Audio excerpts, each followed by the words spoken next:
So welcome to another episode of Frugal Finance. Today marks 1 year since the first UK lockdown. So this time last year, or this last night actually, Boris came on with a similar sort of haircut to me and basically told us that we're all locked down, got to stay indoors, no essential travel, so on. So it was the first time in my life and probably most people's lives that sort of things happen. So I wonder, what sort of financial and life changes have you made since that?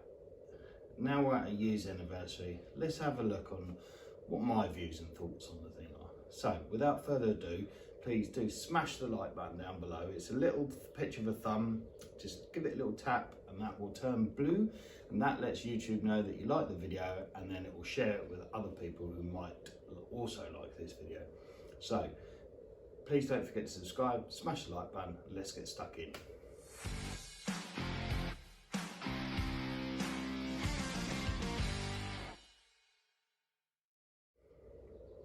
So a year ago we went into lockdown. Well, that's no big news, and obviously it's very sad. First of all, the death toll in the UK, I believe it's over 125,000 people have died.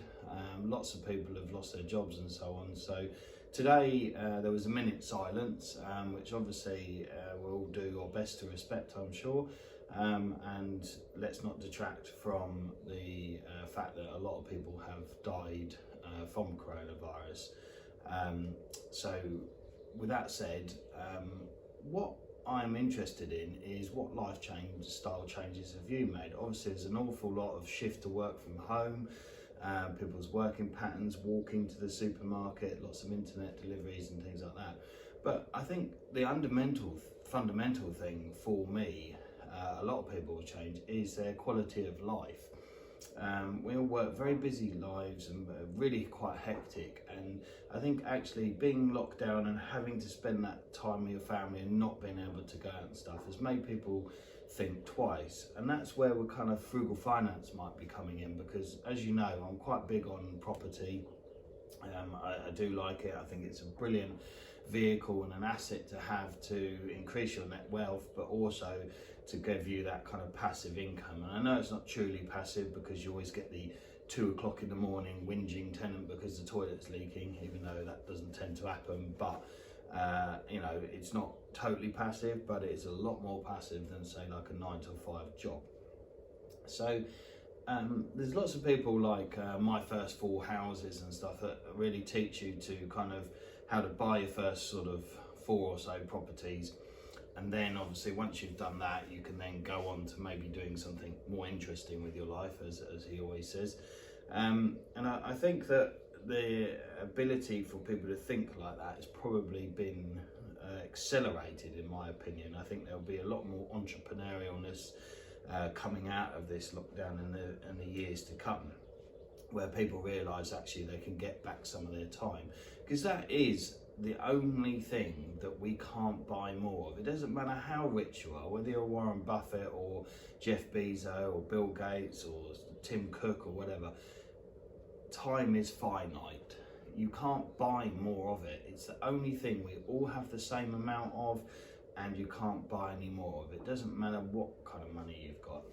So really, time is you know, a key factor in this, and buying back your time is probably one of the biggest assets that you can possibly do.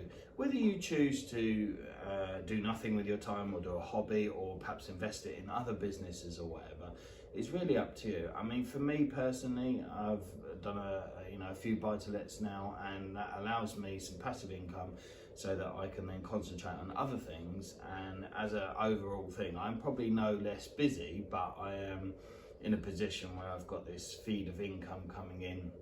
I've got a normal job as well, and those collectively obviously make up my income, and it allows me to, in a way, be my own boss, although I do run my own business, but be my own boss in terms of my time management. I can choose to work or not if I wanted to. I choose to work because I'm that kind of person, I'm motivated. But if you were wanting to perhaps spend more time with your family or whatever, or perhaps not be so entrepreneurial, then time is the biggest thing that you can try and buy back. And obviously I've done lots of videos on passive income and videos on the benefits of property and the rest of it, so please do go and check all of those out. But I just wanted to do a quick video on this today, just to kind of not celebrate, commiserate the year-long worth of lockdown anniversary, and really touch on the fact that I think there'll be, in my opinion, an awful lot more people trying to claw back their time and spend time with their families, and that's going to become a much more important factor moving forward. And if you want to learn how to do more of that and get into that, please check out the videos that I've done previously. There's a whole wealth of them about passive income, stock market investing, property investing, all that kind of stuff. Obviously these are for educational, entertainment purposes, not educational, entertainment purposes only, so you do need to take your own advice, but hopefully they give you a kind of insight as to what I do in order to create more time, and then I can choose. I have options, and that is the key thing here. I've got options or choices. I can choose to spend more time. I could live off of 25-30 grand a year with my family if I choose to, and then I might even be able to give up my job if I've got enough property coming in with a passive income. Or I can choose to take that and then obviously look at things and think, well, I can then pump my time into another venture. So with that said, please don't forget to smash the like button, check out the other videos, subscribe to the channel, you'll get notifications when I put new videos up. And with that said, I shall see you next time, and please do all stay safe, and don't forget 12 o'clock, minute silence.